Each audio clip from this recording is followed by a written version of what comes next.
Don, talking with you is sort of, and I know you must hear this all the time. I am 63 years old, and your music has been a part of my life and my son's life for as long as I can remember. And everybody, of course, talks American Pie with you, but I've always thought that Vincent is one of the songs that when my son was in grade school or junior high a few years ago, that song was taught in an art class. And when I was growing up, it was part of my life, of my education, that it was playing in the classroom of an art history class that I had as well. Do you hear that from a lot of people?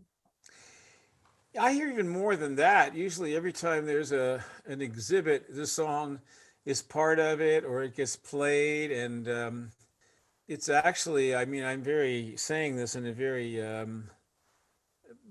humble way, really, but I've been. People have told me it's brought people to the art world to become, more interested in his work. So it's made additional fans, I would say, for Van Gogh, as well as for art in general. So yeah, but if you look at that album, the American Pie album, which is kind of what we're celebrating in this 50th anniversary, I mean, no two songs could be any different than Vincent and American Pie. I Right. mean, Yeah. and that's just how I am. I do a lot of different things. On that record, there's Babylon, there's The Grave, there's Winterwood, there's Empty Chairs, there's Everybody Loves Me Baby, Sister Fatima, these Yep. songs. They're all different. And so that's the kind of thing that I do. And I've never really gotten it together where people en masse knew all the things that I did that they actually know separately. They know the version of crying that I did, but a lot of times they don't know that that guy is the American Pie guy.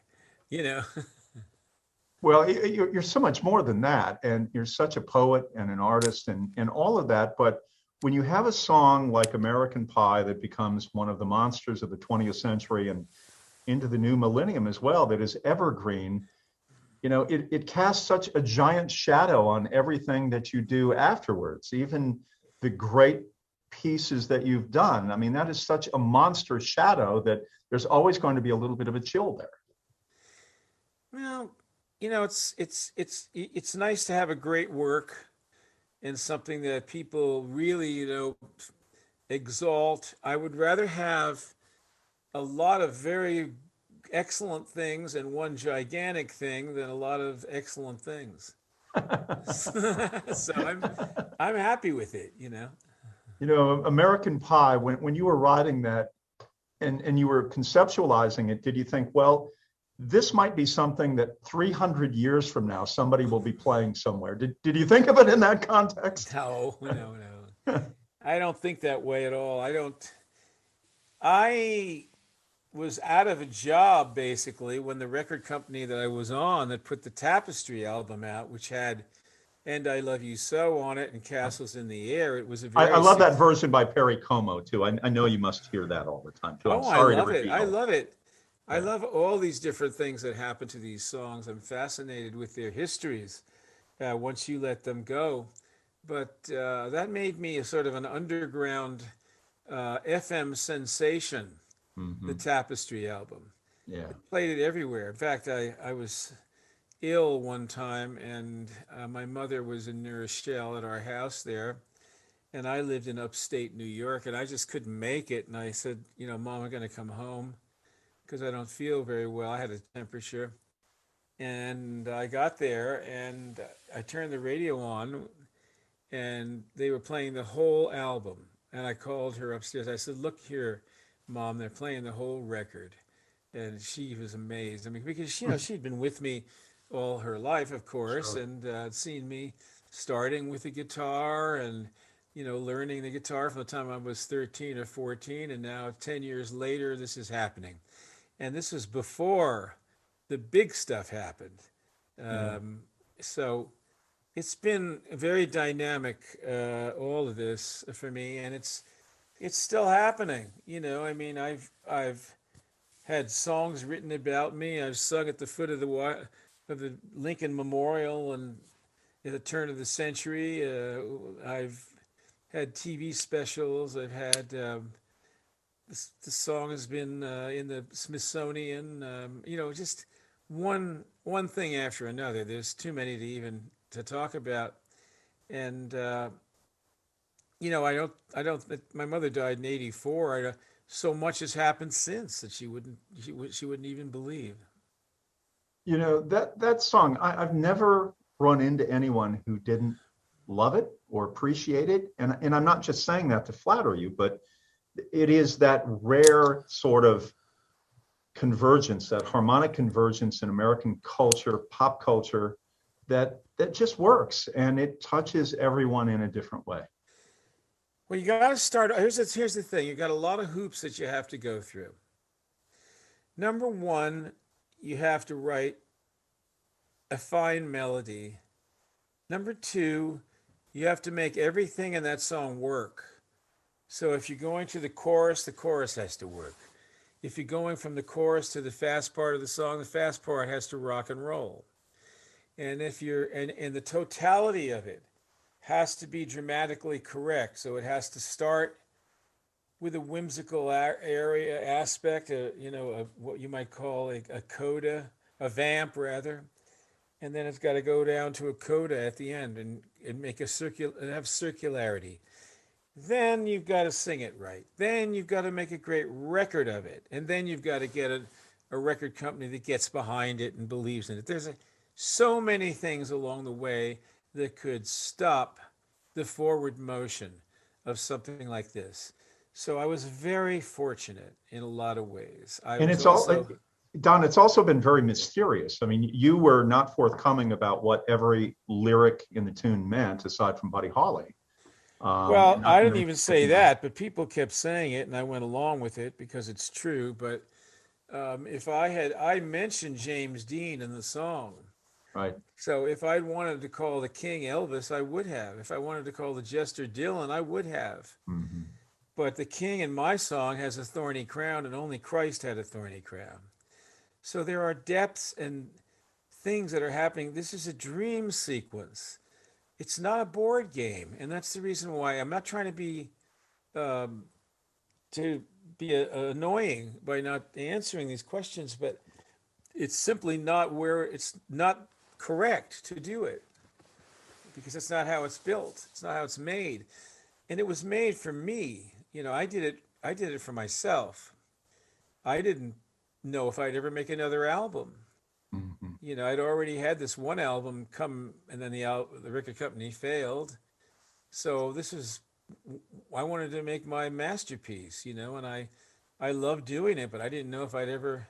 Then all of a sudden, boom, number one all over the place, and Vincent number one all over the world, and suddenly I'm on traveling and going all kinds of strange countries and seeing everything, and wow, it's been such a baptism of fire for me.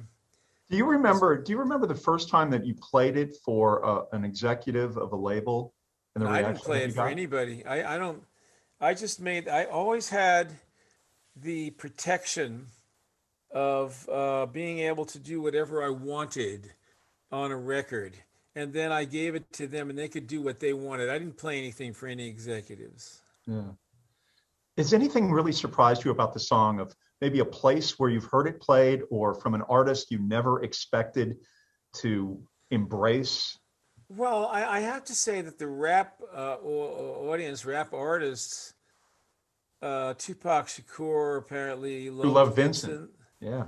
and Drake used two of my songs for a song that sold 4 million for him, which was called "Do It Wrong," which I own. I'm 60% writer on that, and that came from an album called Prime Time, which was not a successful record, but it was what I wanted to do.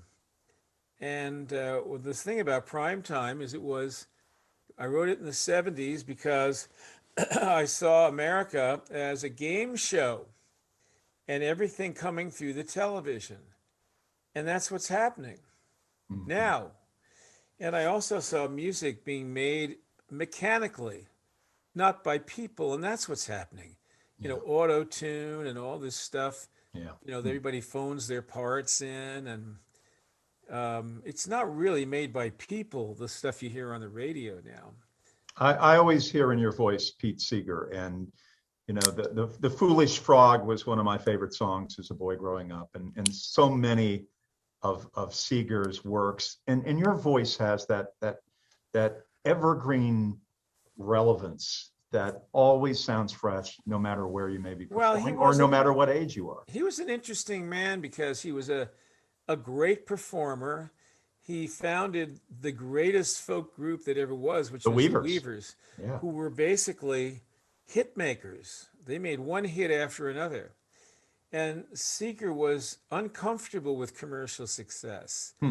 but yet he wanted it very much. I remember when I got successful, he was quite envious of me Ah, because I had done that. And yet at the same time, he had a sort of what you call an approach avoidance attitude toward commercial success and commercialism in general. So he was a little confused in hmm. some ways. He really wasn't a guy who found it easy to get unbuttoned and relax and let it all hang out. He was very tight Interesting. in that way, and he was old-fashioned New England Yep. type guy, who was when he was loose, he was very funny and very sweet, a very sweet person. I always felt for all of his wonderful songs and works, he was always saddled with having to sing on variety shows or wherever he would appear. Good Night, Irene. Of his great catalog of tunes, Well, that's a marvelous tune by the Weavers. That was a Weavers number one record. Yep, 1950, I think, right? And Yeah. what he went and did was he made the audience his group. So he would get them to sing "The Lion Sleeps Tonight." It's another Uh, great hit of the Weavers, "Wimoweh." right. The interesting thing about now, they talk about being woke, WOKE, and it's like you have to wake up, you know, and realize, and that is exactly what the song "Wimoweh" is about. The Mhm. lion is sleeping, but in the mythology of Africa, the lion is going to wake up and become a force of nature against you. So that's the real story of the song "Wimoweh." Nobody knows that. Wow, I've never heard that. But That's they were, fabulous. yeah, but that's the story of the song. The lion is only sleeping now, but when he's up and about, then watch out.